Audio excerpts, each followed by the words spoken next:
Yeah, you can find me on YouTube, social, there. And yeah, this is going to be the dangers of centralization. In Bitcoin, obviously, we've talked about this for 13, 14 years. From a technical perspective, I try to put in historical, political stuff in my show, in my research, and I'm a big fan of monetary history, so know a little bit of that here. Okay, so this is Alois Rashin, for those Czechs in the audience, Slovaks as well. I presume you probably heard of him. He was one of the founders of Czechoslovakia. He was the first minister of finance. He was kind of a hero. He's a classical liberal in the Austro-Hungarian Empire. He was in jail for many years fighting for freedom.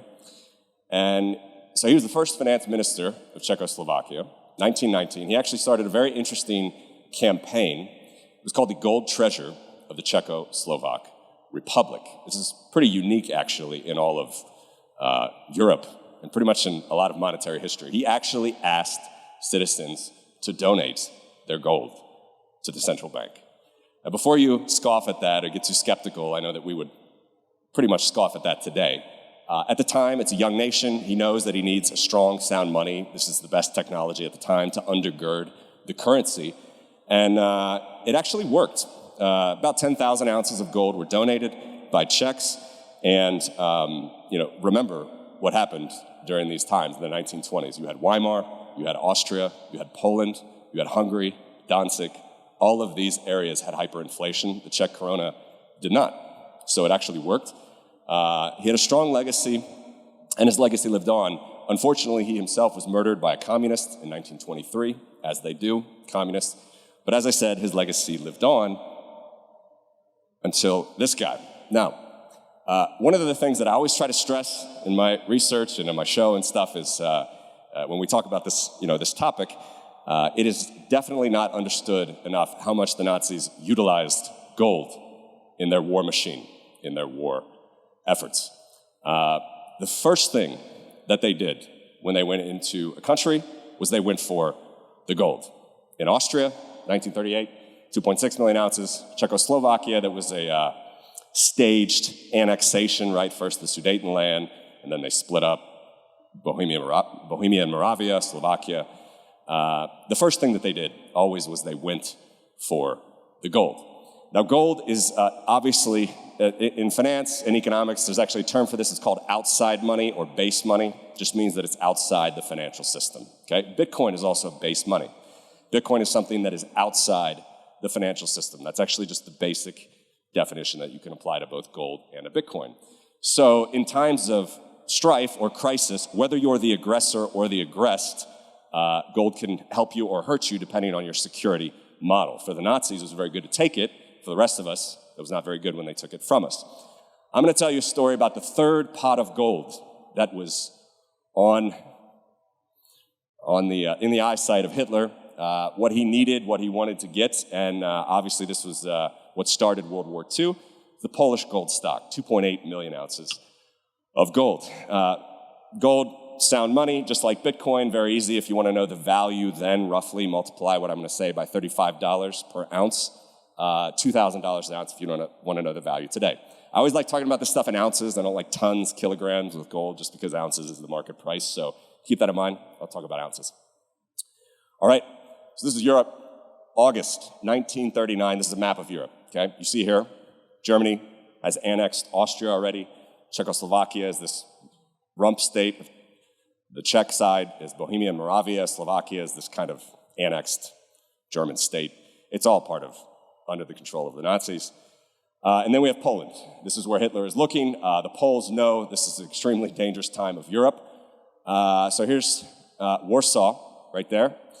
And all of the gold is in Warsaw in 1939, okay? In June, the Poles decide to move half of the gold out of Warsaw, okay? So they move it to Brest, Siedlce, Lublin, that's Lublin, Zamość, and Lutsk. Okay, so at this time now, June 1939, they see all of the stuff that just happened in 1938 and the start of 1939 in Austria and Czechoslovakia. They have now put half the gold is in Warsaw, half in the satellite cities. A little bit was shipped abroad, but I don't have time to talk about that. Let's just assume it's half and half, okay? But no one was prepared for what happened, okay? The Blitzkrieg, 2,000 planes, 1,000 tanks, all just barreling down on Warsaw. So this, we could go on and on about this history. This is going to be a story again about gold. And in my opinion, this is actually probably the best treasure hunt of gold ever, but this is just my opinion. September 3rd, the Poles immediately take a bunch by car, usually under the cover of darkness, in unmarked trucks, vans, anything they can do, buses. Under the cover of darkness, they took it to Brest. There was an old military fort there. It was just east. They didn't know what to do. They just, they were not prepared. No one was prepared for what the Blitzkrieg came to Poland.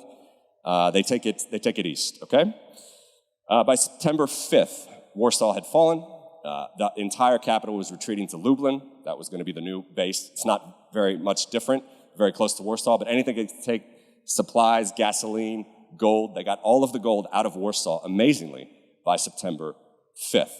And over the next 10 days, they were trying to figure out what to do, and they decided, basically, again, under the cover of darkness, unmarked buses, a central banker, maybe his family, there's tons of refugees, they're all heading south, and they decide that's what we're going to do. We're going to go to this old Jewish shtetl town. It's called Szczytna. It's actually in Ukraine now.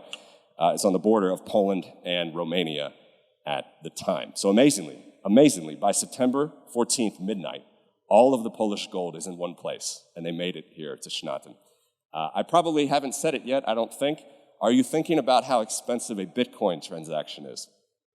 No matter how much we talk about what fees might do with different things at different years, different times, no matter what the hype is, I think it's important to think about how expensive a Bitcoin transaction actually is.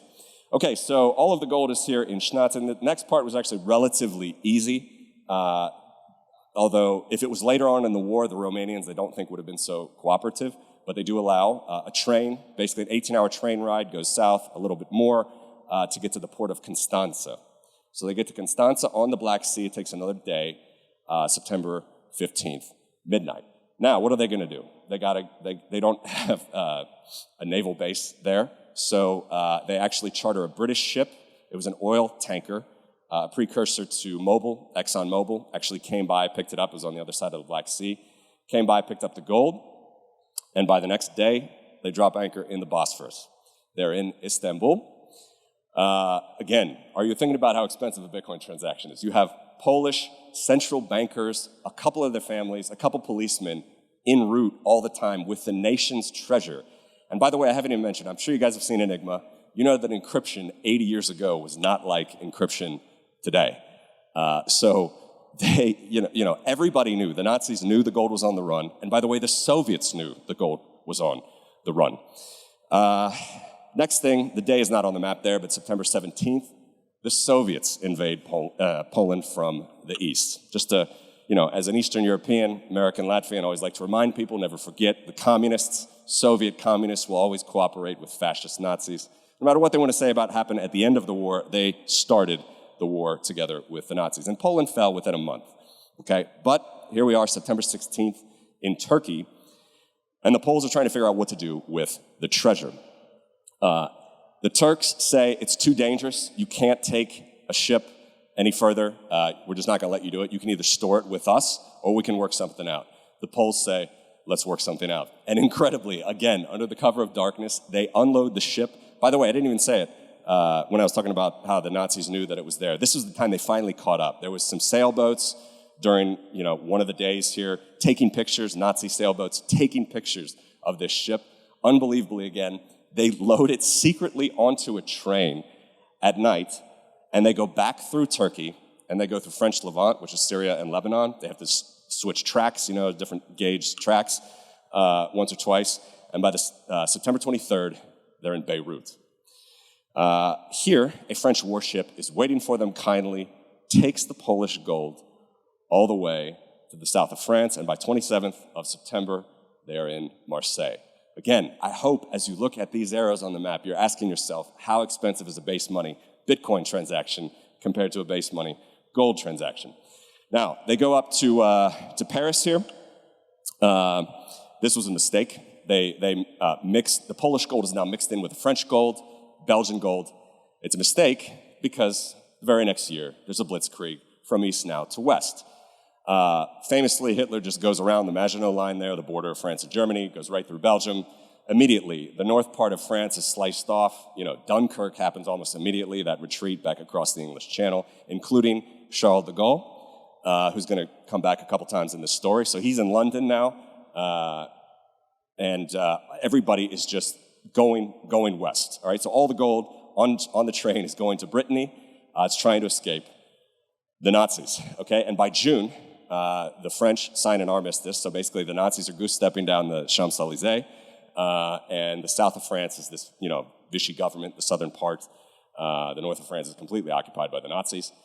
And June 1940, the gold, on a few different shipments, a few different weeks, I'm not going to do day by day here, makes its way down to Casablanca. This is now French gold, Belgian gold, Polish gold. But here was even more perilous for the gold, because as the Vichy government signed an armistice with the Nazis, the Free French forces were still in London fighting. And this is why de Gaulle is a hero to many. He never gave up. And so actually, when these French ships are taking French and Polish gold down the coast into Africa, they are now a target of British ships and Free French soldiers. But unbelievably, nothing happened. No ships there sank. There were fights between de Gaulle and Vichy French forces. It's in Casablanca. To the credit, though, of the Vichy government, they keep this gold out of the hands of the Nazis, okay? They take it further to Dakar. Again, I hope you're asking yourself how expensive a Bitcoin transaction is. They take it further into French Senegal. They actually hide it deep in the Sahara. The Polish gold stays there for about 3 years. The Nazis never got their hand on it. And by April 3rd, 1944, an American ship, there's still a year left in the war, but an American ship picked it up and actually ported in New York, where the gold stayed for the rest of the war. All right, so that's a lot of arrows, and it's a big treasure hunt for a nation's treasure of base money, gold. All right, I got to talk about this very quickly. Obviously, 4.2 million ounces. This was gold stolen from individuals. This is both a Jewish and non-Jewish estimate.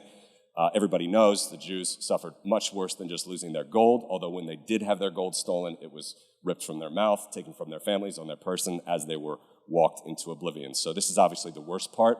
I just want to show you the estimate by stolen from individuals. And yet, the most swift, direct way that the Nazis stole gold was from central banks. Now, I just want to be quite clear, I'm not morally equivocating between these two amounts of gold. Everybody knows this blood money on the left is about the worst way you can possibly steal from someone. This presentation is about the dangers of centralizing your gold in a central bank. The Nazis just walked in and took all of that gold that's in green. One more point to make.